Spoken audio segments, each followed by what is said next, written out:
Bismillahirrahmanirrahim. Warahmatullahi wabarakatuh. Waalaikumsalam warahmatullahi wabarakatuh. Alhamdulillahi rabbil alamin wa bihi nasta'inu ala umuri dunya waddin wassalatu wassalamu ala sayyidil mursalin wa imamil muttaqin nabiyyina Muhammadin wa ala alihi wa sahbihi wa man tabi'ahu bi ihsanin ila yaumiddin. Allahumma inna nas'aluka ilman nafi'a wa rizqan thayyiba wa amalan mutaqabbala. ربنا زدنا علما وارزقنا فهما واجعلنا من الصالحين اللهم ارزقنا الخشوع واجعلنا من الخاشعين رب اشرح لي صدري ويسر لي امري واحلل عقدة من لساني يفقهوا قولي اما بعد. Baik saudaraku sekalian rahimakumullah, kita hari ini membahas tentang makna bacaan tahiyat atau bacaan tasyahud ya. Sebelum masuk ke pembahasan maknanya, kita refreshing dulu beberapa ketentuan fikih penting yang barangkali perlu dipertajam ya. Oke, posisi duduk yang di dalamnya ada bacaan tahiyat atau bacaan tasyahud itu dinamakan duduk tasyahud. Tasyahud itu dari kata tasyahada. Tasyahada itu maknanya bersaksi. Jadi karena duduknya dinamakan duduk bersaksi, berarti gerakan dan bacaan yang menonjol dalam posisi ini adalah bersaksi. Bersaksi apa? Bersaksi dua kalimat syahadat. Jadi saat posisi tasyahud itu yang harus ditonjolkan itu adalah memperbarui syahadat gitu ya, mempertajam pemahaman kita, merefresh kembali persaksian kita terhadap dua kalimat syahadat. Itulah dinamakan duduk tasyahud. Dan duduk tasyahud itu ada dua macam. Pertama adalah tasyahud awal dan yang kedua adalah tasyahud akhir. Kadang juga disebut tahiyat awal dan tahiyat akhir. Ya. Bedanya apa? Tasyahud awal dan tasyahud akhir. Bedanya adalah tasyahud awal itu hukumnya sunnah. Jadi kalau ditinggalkan, lupa misalnya, maka sholatnya tetap sah. Tapi kalau tasyahud akhir itu hukumnya wajib karena termasuk rukun sholat. Jadi kalau sampai lupa maka sholatnya menjadi tidak sah. Tasyahud awal itu dilakukan pada rakaat kedua. Kalau tasyahud akhir, nah itu mengikuti jumlah rakaatnya. Kalau rakaatnya cuma 2 berarti ya di rakaat yang kedua. Kalau rakaatnya 3 berarti di rakaat ketiga.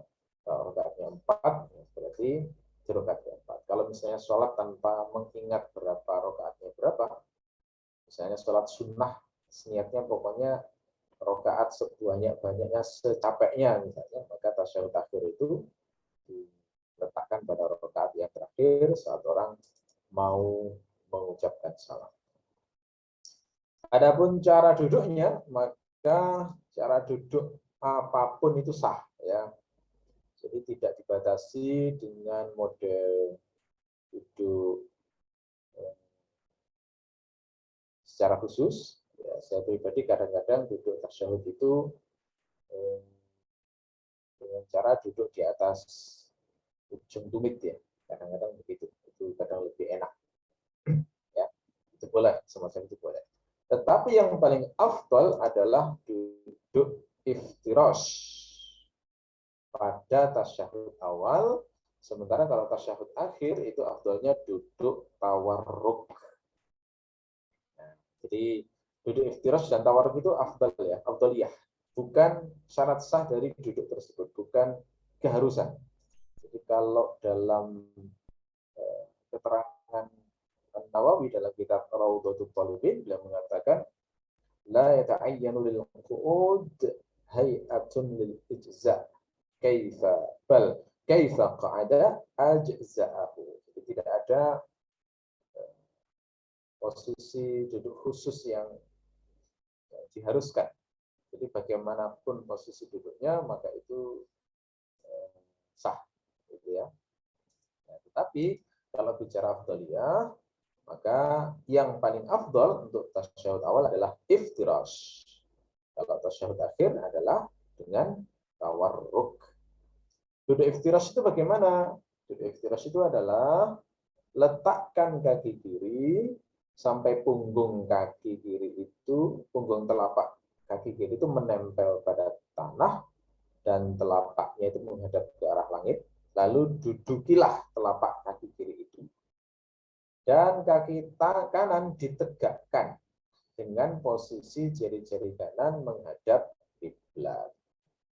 Cara duduk iftirash ya, intinya kalau pakai bahasa sederhana duduk iftirash itu ya duduk dengan membentangkan telapak kaki kiri, ya, kemudian menduduki telapak kaki kiri itu, namanya begitu ya. Lalu kemudian kaki kanannya ditegakkan dengan posisi jari-jari menghadap kiblat. Semua jarinya menghadap kiblat ya, bukan hanya jempolnya. Nah, kadang-kadang kita melihat orang duduk tahiyat itu cuma jempolnya saja yang dihadapkan kiblat, sementara jari-jari sisanya menggantung ya. Nah, ini kurang afdal. Yang paling afdal adalah semua jari-jari menghadap kiblat. Itu kalau iftirash ya. Kalau tawarruk itu sama prinsipnya dengan duduk iftirash, yakni menduduki apa namanya? Posisinya itu adalah seperti duduk iftirash, hanya saja kaki kiri dikeluarkan ke arah kanan dan pangkal paha kiri dijadikan tumpuan duduk ke bumi. Ya, semuanya sudah bisa mempraktekkan ya. Insya Allah itu hanya deskripsi secara naratif saja untuk memperjelas makna tawarruk itu apa. Karena tawarruk dari kata warokun itu maknanya pangkal paha. Jadi tawarruk itu seakan-akan duduk dengan bertumpu pada pangkal paha. Adapun posisi tangan, ya, maka tangan kanan itu diletakkan di paha kanan dan tangan kiri diletakkan di paha kiri. Ya. Kemudian jari-jari dibentangkan. Makna dibentangkan adalah tidak digenggam. Dan posisi jari itu didekatkan ke arah lutut hingga ujung jari sejajar dengan lutut. Jadi diukur ujung jarinya ini pas disejajarkan dengan lutut, tidak lebih mundur dan juga tidak terlalu maju. Ya. Kemarin sudah kita bahas juga, andaikan dibuat menggenggam tempurung lutut, maka itu juga tidak masalah. Tapi yang paling bagus ujung jari ini sejajar dengan lutut. Dan posisi jari-jari itu rapat menghadap ke arah kiblat. Rapat menghadap ke arah kiblat. Ya. Posisi jari-jari rapat menghadap ke arah kiblat. Ya. Itu secara umum jari-jari seperti itu. Tapi untuk tangan kanan, ya, karena ini posisinya dalam duduk tasyahud, bukan duduk di antara dua sujud, ya, maka ada ketentuan khusus terkait dengan posisi tangan kanan. Bagaimana posisi tangan kanan itu? Posisi tangan kanan adalah jari kelingking, jari manis, dan jari tengah digenggamkan, telunjuk dalam keadaan tidak tergenggam. Ini ya, jari kelingking, jari manis, jari tengah digenggamkan begini, telunjuknya enggak. Gitu ya. Jadi jangan digenggamkan. Lalu kemudian jempol jari itu diletakkan di ruas paling bawah dari telunjuk itu.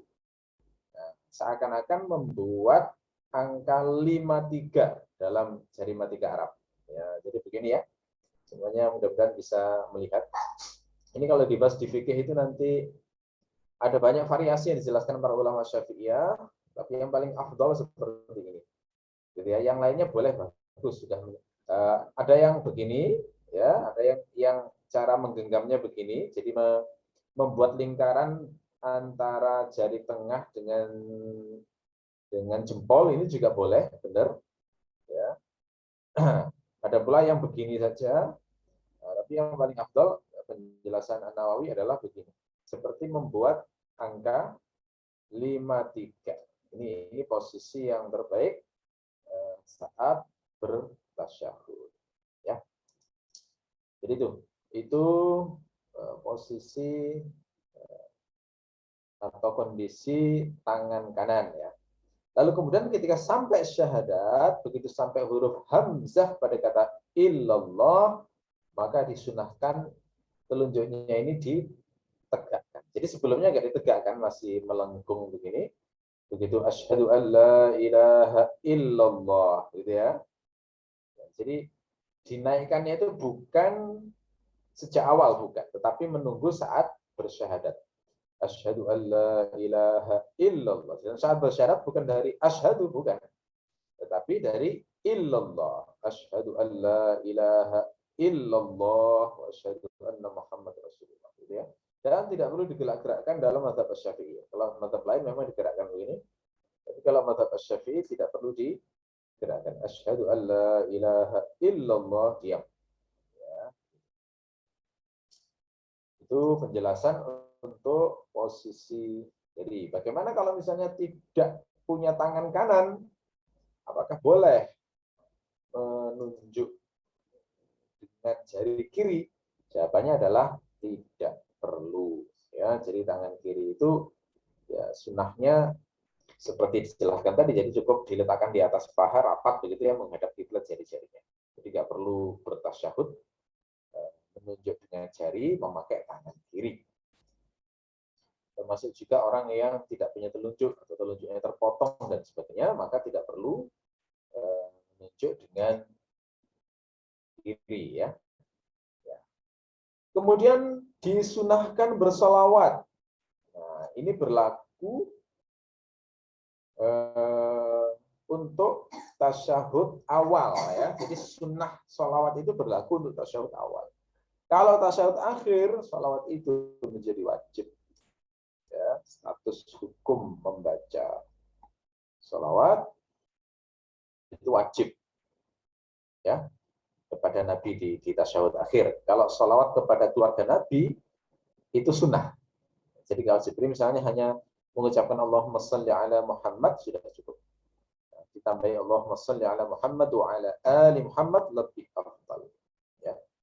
Jadi maksud keluarga Nabi itu keturunan Bani Hashim dan Bani Al-Muttalib ya. Ini sudah ditarjih oleh Imam Asy-Syafi'i. Meskipun ada ikhtilaf apa makna Alu Muhammad, keluarga Muhammad, tetapi yang dimaksud saat membaca doa sholat ini adalah keluarga Bani Hashim dan keturunannya Bani Al-Muttalib. Keturunan Bani Hashim dan keturunan Bani Al-Muttalib. Karena Hashim itu adalah generasi keempat dihitung dari Nabi, maka berarti kalau dalam bahasa Jawa Hashim itu buyut ya, buyutnya Nabi. Al-Muttalib itu sama juga buyutnya Nabi, adiknya Hashim, gitu ya. Karena nasab Rasulullah itu kan kalau sampai Hashim adalah Muhammad bin Abdullah bin Abdul Muttalib bin Hashim. Nah, Hashim, Al-Muttalib, Abdul Syams, dan Naufal itu semua adalah anak-anaknya generasi di atasnya Hashim. Jadi Abdul Manaf, gitu ya. Jadi Abdul Manaf itu punya 4 putra. Syams, Hashim, kemudian Naufal dan Al-Muttalib. Ya, jadi itu kenapa kok hanya dua ini saja keturunan Bani Hashim dan Al-Muttalib itu dinyatakan dalam hadis yang lain bahwa dua keturunan ini selalu membela Nabi di masa jahiliyah maupun Islam. Sementara yang Bani Naufal dan Abdul Syams itu malah musuhi Nabi, terutama dalam peristiwa pemboikotan itu malah ikut orang-orang Quraisy untuk memboikot Nabi. Makanya kemuliaan sebagai Alu Muhammad atau keluarga Muhammad. Kalau antum ingin membaca lebih detail tentang keluarga Muhammad, Alu Muhammad bisa dibaca di website Taqi ya, sudah saya tulis detail di sana, termasuk argumentasinya mengapa Alu Muhammad dalam mazhab Syafi'i itu hanya khusus untuk Bani Hashim dan Bani Al-Muttalib ya. Jadi disunahkan bersalawat kepada Nabi ya di tasyahud awal. Tapi kalau tasyahud akhir itu levelnya adalah wajib, bukan hanya sunnah. Ya. Adapun bacaan tasyahud, maka ini variasinya banyak sekali. dan boleh memilih variasi apapun dari berbagai riwayat tasyahud itu. Ya, semuanya sah, semuanya telah menjalankan sunnah. Tetapi dalam mazhab Asy-Syafi'i itu ada redaksi yang paling afdol. Redaksi yang terbaik, redaksi yang paling afdol di antara semua redaksi. Gimana redaksinya? Redaksi yang paling afdol berbunyi At-tahiyyatul mubarakatus salawatut tayyibatu lillah. Assalamu alayka ayyuhan nabiyyu wa rahmatullahi wa barakatuh. Assalamu alayna wa ala ibadillahis salihin. Asyhadu an la ilaha illallah wa asyhadu anna Muhammadar Rasulullah. Ya, itu bacaan yang paling afdal ya. Dan itu yang diriwayatkan dalam kitab-kitab fikih mazhab Asy-Syafi'i. Ya. Terkait dengan salam dalam bacaan ini itu ada dua variasi. Jadi assalamu alayka ayyuhan nabiyyu wa rahmatullahi wa barakatuh. Assalamu alayna wa ala ibadillahis sholihin. Itu boleh juga dibaca dengan tanpa alif lam. Jadi bacanya salamun alayka ayyuhan nabiyyu wa rahmatullahi wa barakatuh. Salamun alayna wa ala ibadillahis sholihin. Itu juga boleh. Dua-duanya boleh ya. Yang tanpa alif lam itu riwayatnya Asy-Syafi'i. Yang dengan alif lam itu riwayat ahli hadis dalam banyak riwayat yang lainnya. Jadi makanya dalam mazhab Asy-Syafi'i itu diterangkan dua-duanya boleh dibaca seperti itu boleh. Tapi yang paling baik adalah ada alif lamnya karena dikuatkan oleh banyak riwayat. Ya. Oke. Nah, riwayat dengan redaksi yang paling afdal ini itu adalah riwayat Ibnu Abbas. Dan inilah yang dipilih oleh Asy-Syafi'i. Selain itu ada riwayatnya Ibnu Mas'ud. Jadi tasyahud riwayat Ibnu Mas'ud. Ini biasanya yang dipakai di kalangan ahli hadis. Mazhab Hambali ya. Nah, masuk Salafi hari ini banyak mengajarkan doa dengan lafaz ini ya. Bagaimana lafaznya? Lafaznya begini. At-tahiyyatu lillah was-salawatu wat-thayyibat.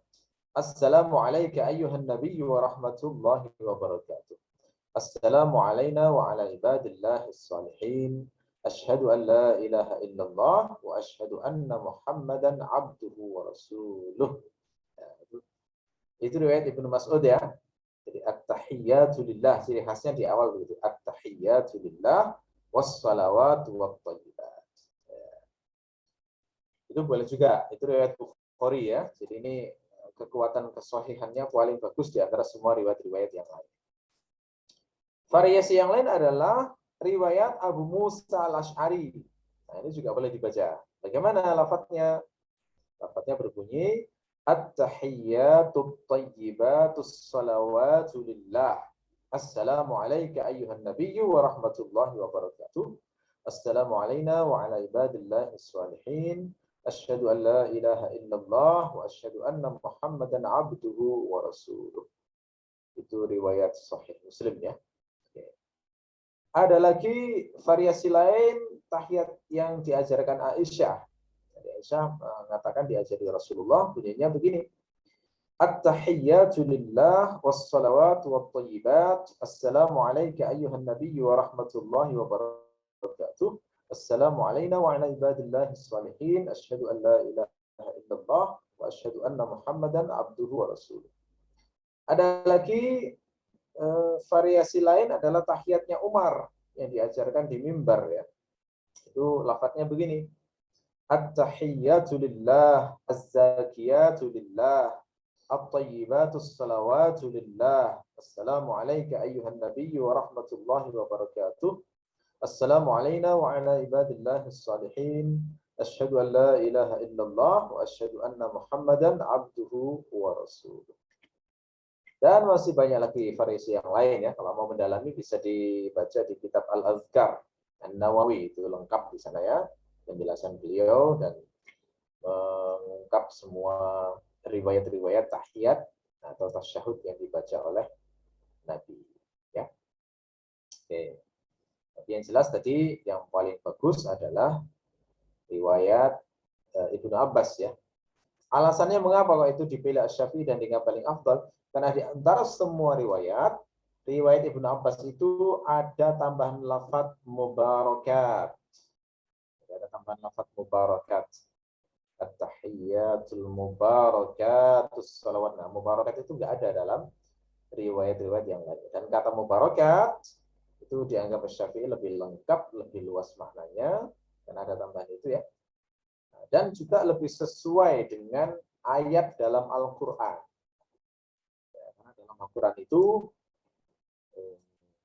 ada ayat yang mengajarkan tentang salam. Surat An-Nur ayat 61, tahiyyatan minallah, tahiyyatan min indillahi mubarakatan thayyibah.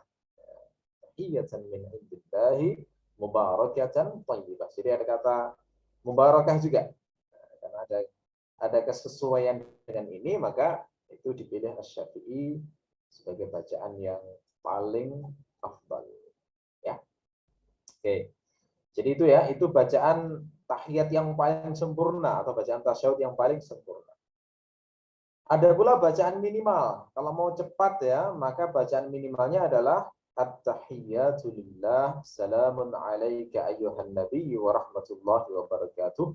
Salamun alaina wa ala ibadillahi shalihin. Asyhadu an la ilaha illallah wa anna Muhammadar Rasulullah. Boleh juga salamnya dikasih alif lam ya, yang paling baik seperti itu. Oke.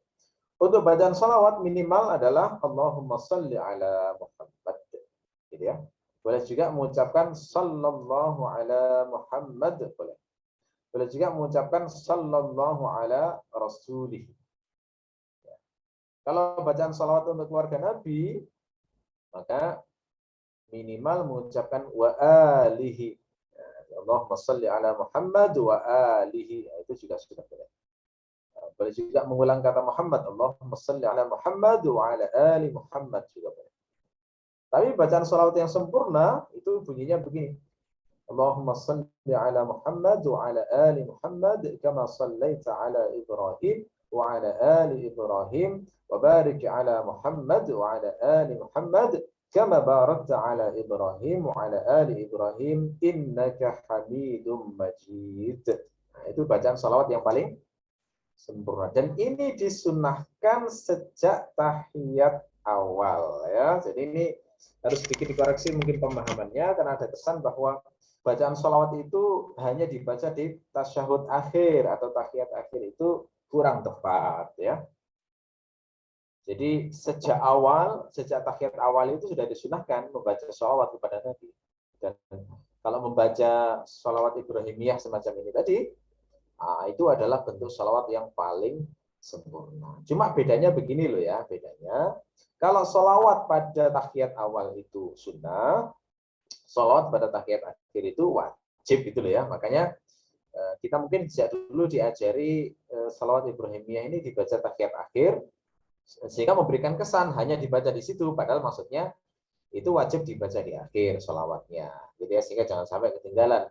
Tapi kalau di awal tidak sholawat, maka tetap sah ya. Jadi kalau misalnya tasyahud awal membaca sampai asyhadu alla ilaha illallah wa asyhadu anna Muhammad Rasulullah, sudah sah, itu sudah benar ya. Kalau dilanjutkan dengan membaca sholawat Allahumma shalli ala Muhammad, maka lebih bagus. Tambah lagi Allahumma shalli ala Muhammad wa ala ali Muhammad, lebih bagus lagi. Ya, tambah lagi Allahumma shalli ala Muhammad wa ala ali Muhammad kama shallaita ala Ibrahim, dan seterusnya, jauh lebih sempurna. Itu ya. Itu beberapa pemahaman fikih yang perlu direfresh sekaligus untuk mengoreksi beberapa hal yang mungkin salah paham selama ini. Baik. Sekarang kita masuk bagian terakhir, yakni pembahasan makna ya. Apa makna at-tahiyyat? At-tahiyyatul mubarakatus salawatut thayyibat. Ya. Di sini secara bahasa harus difahami ada perkiraan wawu athof di antara kata-kata tersebut. Ya, jadi sebenarnya perkiraannya begini. At-tahiyyat wal mubarakat was salawat wat thayyibatu lillah. Itu ya. Aslinya begitu. Tapi kemudian wawu athofnya dibuang untuk ikhtisar, untuk meringkas. Ya, itu itu boleh secara bahasa. Apa makna tahiyat? Tahiyat itu dari kata tahiyah. Tahiyah itu makna bahasanya adalah penghormatan untuk raja. Jadi hukum asal tahiyah itu adalah penghormatan untuk raja. Jadi kalau antum misalnya mengetahui di zaman-zaman dulu kebiasaan hormat pada raja, ketika raja masuk ke ruangannya, kemudian semua pejabat-pejabatnya berdiri dengan sikap khidmat, menghormat. Nah, itu dalam bahasa Arab disebut dengan tahiyah. Dan orang-orang Arab itu ketika disebut tahiyah bisa membayangkan karena di Arab juga ada kerajaan-kerajaan. Ya, lalu kemudian di sini kita diajarkan at-tahiyyat, semua penghormatan itu sesungguhnya aslinya adalah hak Allah, gitu loh ya. At-tahiyyatu lillah, maksudnya begitu. Semua penghormatan itu sesungguhnya adalah hak Allah. Jadi jangan sampai kita memberikan penghormatan yang hakiki ini kepada selain Allah. Kita memang menghormati orang tua, menghormati guru-guru kita, menghormati orang yang usianya sudah sepuh misalnya. Betul, tapi itu atas dasar perintah Allah. Tapi penghormatan yang sifatnya hakiki itu harus diyakini itu semuanya adalah haknya Allah saja, ya. Oke, kemudian apa makna al-mubarakat? Al-mubarakat dari kata mubarak. Mubarak itu maknanya adalah sesuatu yang diberkahi. Ya, sesuatu yang diberkahi. Semua hal yang diberkahi Allah, gitu ya. Jadi al-mubarakat lillah, makna perkiraannya begitu. Al-mubarakat lillah. Semua yang diberkahi itu semuanya adalah juga milik Allah, karena berkah pun juga dari Allah. Yang diberkahi Allah itu bisa macam-macam. Misalnya makanan. Makanan itu kalau diberkahi Allah, maka akan menjadi energi yang enteng dibuat untuk menaati Allah. Makanan itu kalau tidak diberkahi Allah, setelah makan malas ibadah. Setelah makan malas untuk melakukan ketaatan. Setelah makan maunya cuma tidur-tiduran, diajak kajian malas, diajak sholat malas, diajak baca Quran malas. Itu contoh makanan yang tidak berkah. Makan yang membuat kita itu menjadi tidak produktif, itu contoh makanan yang tidak berkah. Apalagi jika makanan itu membuat kita punya energi untuk bermaksiat, itu sengeri-ngeri makanan ya. Makanya dianjurkan baca doa sebelum makan. Bismillahirrahmanirrahim. Ya, biar apa? Biar berkah makanannya. Termasuk juga membaca doa Allahumma barik lana fima razaqtana. Nah, itu juga baik juga doa semacam itu. Meminta berkah pada makan. Berkah itu juga bisa pada istri atau suami. Ya, makanya saat nikah itu kan didoakan supaya dapat berkah toh. Barakallahu lakuma, gitu ya. Supaya apa? Kalau suami atau istri itu diberkahi oleh Allah, maka rumah tangga itu menyeret kebaikan. Menyeret kebaikan. Ya, kan nggak semua ya rumah orang setelah nikah itu tambah baik. Ada orang yang setelah nikah itu tambah jelek, tambah konflik, tambah bertengkar, tambah punya banyak musuh, tambah banyak menzalimi orang, tambah bisnis terus nipu orang misalnya, tambah utang lalu kemudian ngemplang misalnya, ya, tambah terdorong untuk banyak-banyakan, orang lain beli mobil, bingung ya memberi mobil meskipun dengan kreditan, lo berlomba-lomba untuk membangun rumah yang bagus untuk pamer. Nah, itu contoh tidak berkah, pernikahan yang tidak berkah.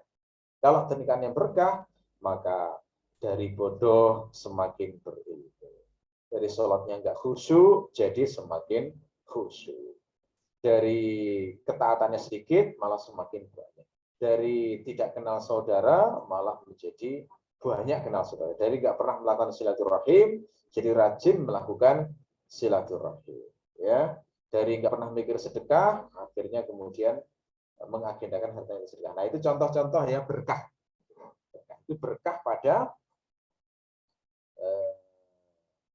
suami atau istri. Berkah juga bisa pada anak atau pada anak kita. Anak yang berkah itu nggak buat masalah, anak berkahnya membuat kebaikan. Ya, dimanapun anak berada itu menambah kebaikan bagi orang tuanya.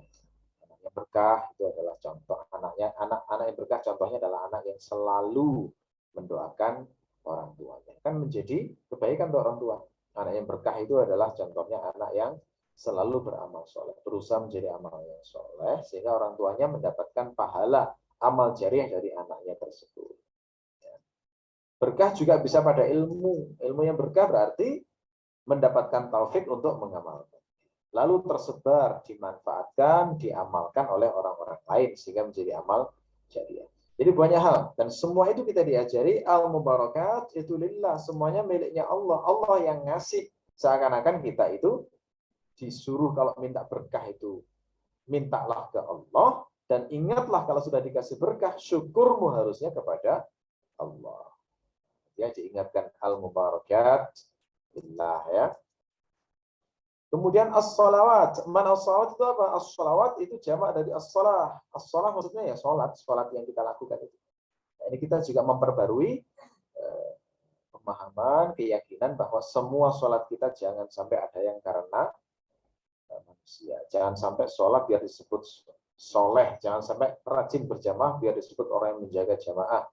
Jangan sampai sholat karena ingin menjadi kaya. Wah, itu semua motif-motif yang keliru. As-salawatu lillah. Semua sholat-sholat kita hanyalah untuk Allah. At-thayyibat apa maksudnya? At-thayyibat. At-thayyibat itu jamak dari thayyibah. Nah, ini ada perkiraan al-kalimat at-thayyibah. Ya, kalimat-kalimat yang baik. Jadi at-thayyibat ini maksudnya adalah kalimat-kalimat yang baik itu lillah, miliknya Allah dan untuk Allah. Ya, seperti Quran. Quran itu kan semuanya kalimat baik ya, itu dari Allah, miliknya Allah. Termasuk hadis-hadis Nabi, karena Allah yang mengilhamkan ilmu pada Rasulullah, semua ucapan Nabi adalah kalimat-kalimat yang baik.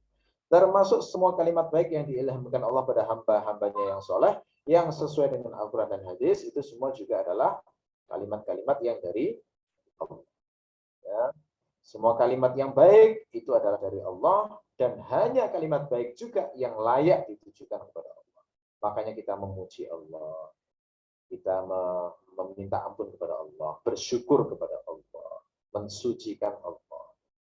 Dan kita juga diajari betapa Allah itu murka sekali pada orang-orang yang menisbahkan anak kepada Allah. Itu karena kalimat buruk dinisbahkan pada Allah. Ya, kita seakan-akan diminta memperbarui adab ini kepada Allah. Kalau ngomong tentang Allah itu jaga betul lisanmu, jangan seperti orang-orang Yahudi atau Nasrani yang ngomongnya kurang ajar kepada Allah, yang hampir-hampir langit itu pecah karena ucapan-ucapan mereka yang keji terhadap Allah. Ya. Nah, jadi at-tahiyyatul mubarakatus shalawatut thayyibatu lillah itu kalau dipecah-pecah at-tahiyyatu lillah, al-mubarakatu lillah, as-shalawatu lillah, at-thayyibatu lillah. Gitu ya. Nah, cuma untuk diringkas bahwa atofnya di dua. Setelah itu kita memberi salam pada Nabi. Assalamu alayka ayyuhan nabiyyu wa rahmatullahi wa barakatuh. Ini salam ya. Kita mengucapkan salam kepada Nabi. Dan salam itu mengandung tiga hal. Assalam, rahmah, dan barakah. Ya. Makna assalam itu apa? Makna salam adalah meminta Allah supaya menjadi hafiz, pelindung, dan kafil, penjamin. Sehingga orang tersebut selamat dan damai hidupnya. Ya, sekaligus meminta supaya selamat dari segala bencana, keburukan dan semua hal yang membinasakan. Nah, jadi kita di dalam tasyahud itu mengucapkan salam pada Nabi, lalu disusul mengucapkan salam kepada hamba-hamba Allah yang saleh.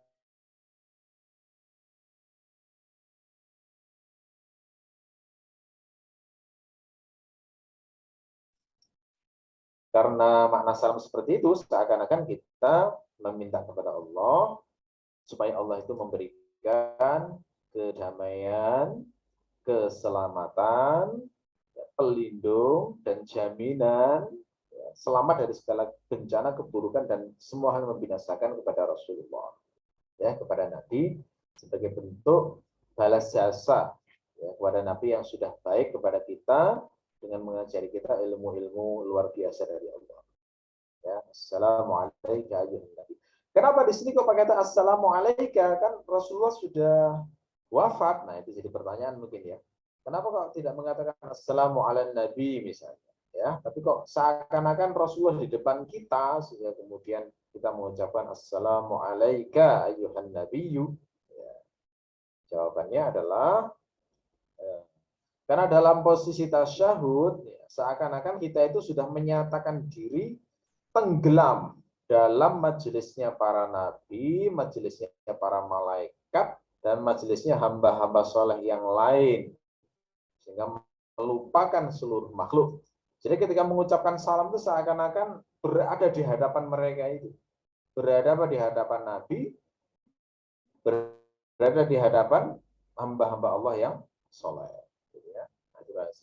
Sehingga kemudian disusul assalamu alaina wa ala ibadillahis sholihin. Jadi orang yang mengucapkan saat tasyahud itu bayangkan dirinya itu sudah tidak di alam dunia ini seakan-akan begitu ya, di alam ruh bersama para nabi, para rasul, orang-orang soleh dan para malaikat itu. Sudah tenggelam di sana, gitu ya.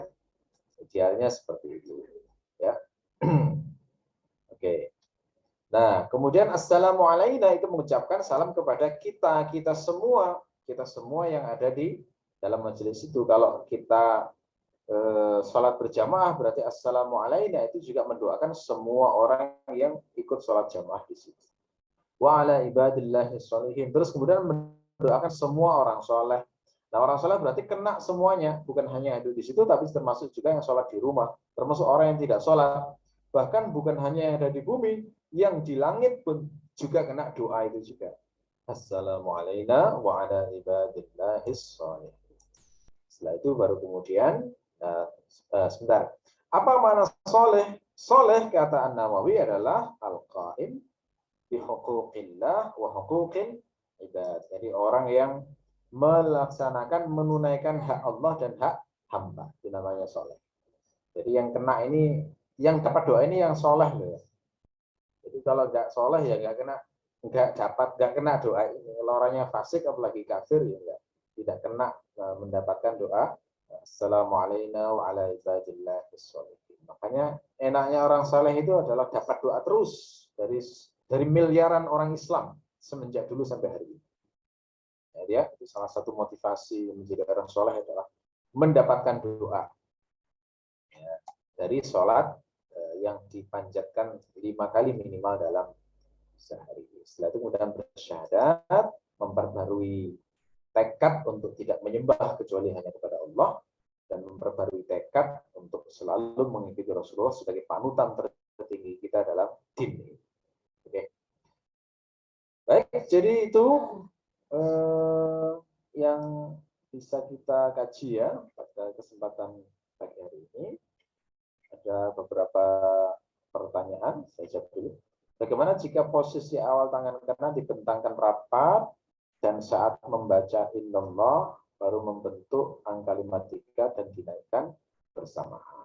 Ya ini sah saja, tapi kurang afdal ya. Jadi sejak awal kalau posisi tasyahud itu posisi tangan sudah membentuk angka 53. Ya. Jadi bukan menunggu mau membaca illallah gitu ya. Tapi andai kan seperti yang ditanyakan tadi, menunggu illallah ya sah saja, cuma oke, permintaan untuk mengirimkan redaksi variasi bacaan tasyahud. Oke, saya copy di kolom chat ya. Yang paling afdal riwayat Ibnu Abbas. Nah ini yang saya kirim pertama ini yang paling afdal ya, yang riwayat Ibnu Abbas. Kemudian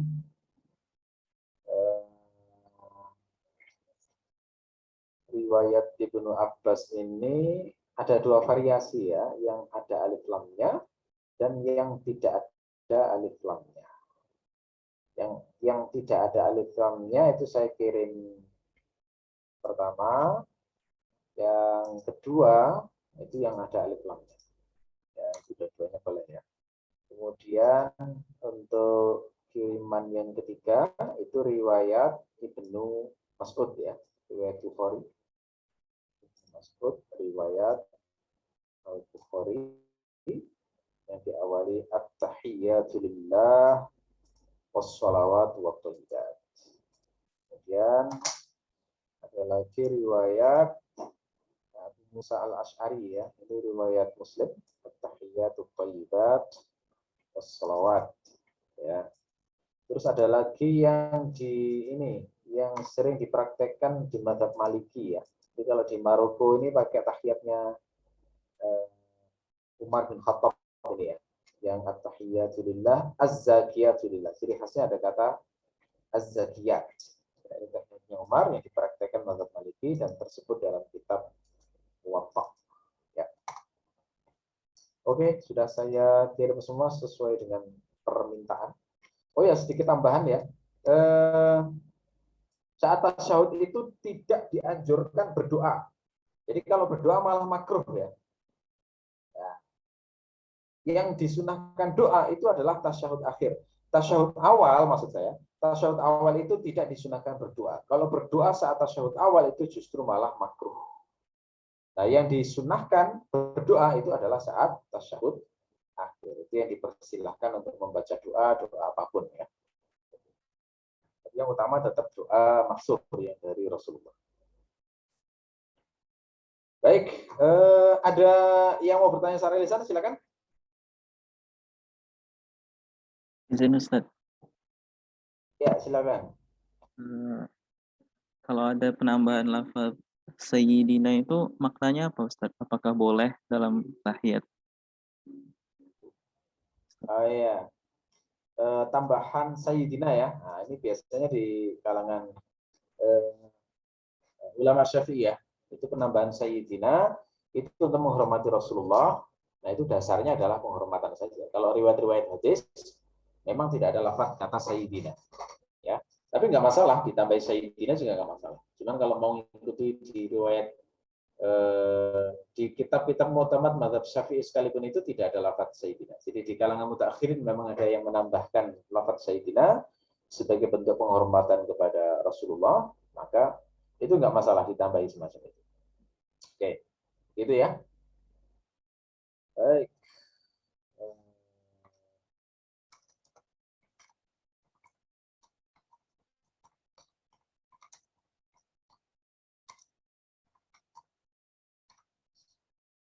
Masih ada lagi yang mau bertanya secara lisan? Saya persilakan kalau ada.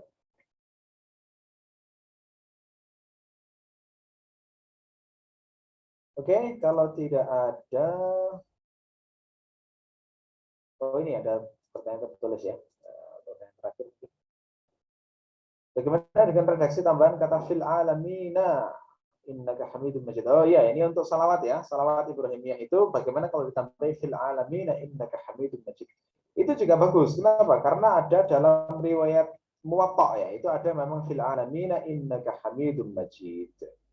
Jadi itu adalah penyempurna lafaz salawat Ibrahimiyah ya. Kalau di kitab Mu'tamad mazhab Syafi'i memang tidak dituliskan fil alamina innaka hamidum majid. Tapi ditambah ini lafaz yang bagus juga, malah semakin afdal, semakin sempurna.